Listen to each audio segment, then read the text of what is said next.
December the 26th, 1980, just after midnight, in Suffolk, England, at RAF Woodbridge, a joint US-UK air base surrounded by the cold, dense trees of Rendlesham Forest. Alarms were going off, but not from within the base, from outside. Strange lights, low over the trees, flickering, pulsing. A security patrol spotted something descending into the forest. They thought it might be a crashed aircraft, but what they found was no ordinary wreckage. What followed became one of the most famous, most documented, and most puzzling UFO encounters in British history. A case involving military personnel, multiple nights of sightings, official memos, and missing time. Some call it Britain's Roswell. Others believe it's the most credible close encounter in Europe. This is the story of the Rendlesham Forest UFO. It began in the early hours of Boxing Day. Airmen John Burroughs and Jim Penniston were on routine patrol when they saw the lights descend into the trees. Assuming it was a downed aircraft, they asked for permission to investigate. As they approached the landing site,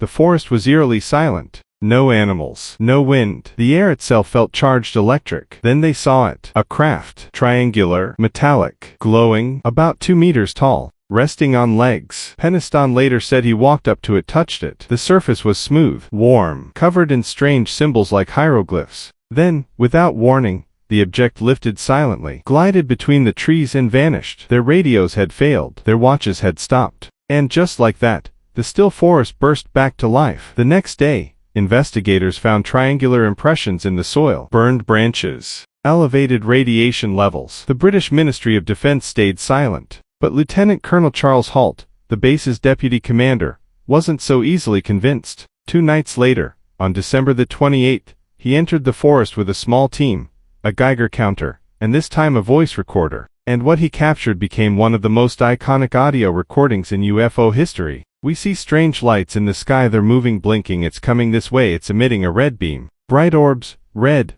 blue, white, moved silently through the air. A beam of light shot downward directly into the weapons storage area of the base. Multiple trained military witnesses. Real-time documentation. Yet still no answers. The official explanation: a lighthouse on the coast. But the witnesses had seen that lighthouse before. This was different, closer, intelligent. Others said it was stars, a prank, mass hallucination. But the physical evidence, the radiation, the impressions, the audio, told another story. Just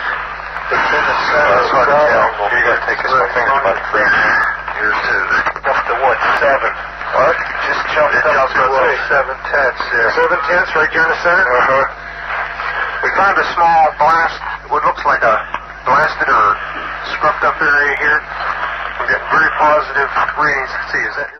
For some of the airmen, the experience would never end. PTSD, memory loss, physical illness. Penniston even claimed that, when he touched the craft, he received a download of binary code. Years later, decoded by experts, that binary sequence pointed to coordinates, ancient, sacred sites around the globe. The Great Pyramid, Nazca, Sedona, even a mysterious underwater location near Ireland. And within the message itself these words: exploration of humanity, for planetary advance. Too detailed to be random, or too perfect to be true. Some believe the code was added years later. Others believe it was part of something bigger, a contact, a message, left behind in his mind. Let's pause. RAF Woodbridge and nearby RAF Bentwaters weren't ordinary airbases. They were Cold War strongholds. And some believe they stored nuclear weapons, despite official denials. The idea of an unknown craft hovering above such a site. Alarming. Military secrecy, Cold War paranoia, and the fear of exposure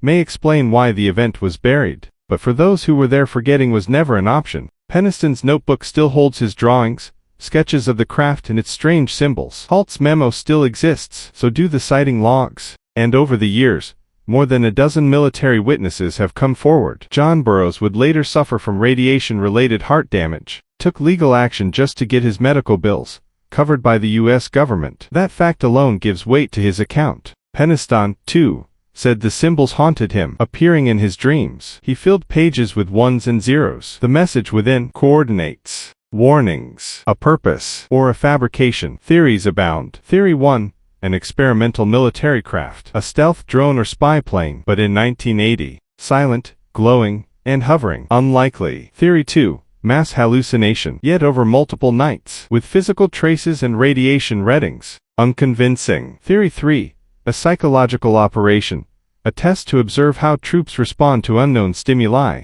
But why conduct such a risky experiment near a potential nuclear site? Theory 4. An extraterrestrial encounter. Unbelievable. Or the only theory that explains everything. Today, in Rendlesham Forest, there's a walking trail that tells the official story. But deep in the woods, where the shadows still fall thick, and the wind grows still, the truth may still echo. Ask anyone who was there. They'll tell you, they weren't dreaming, they weren't lying, they saw something not of this earth. And if it happened once, could it happen again? Like, share and comment your theory below. Do you think the truth is still out there?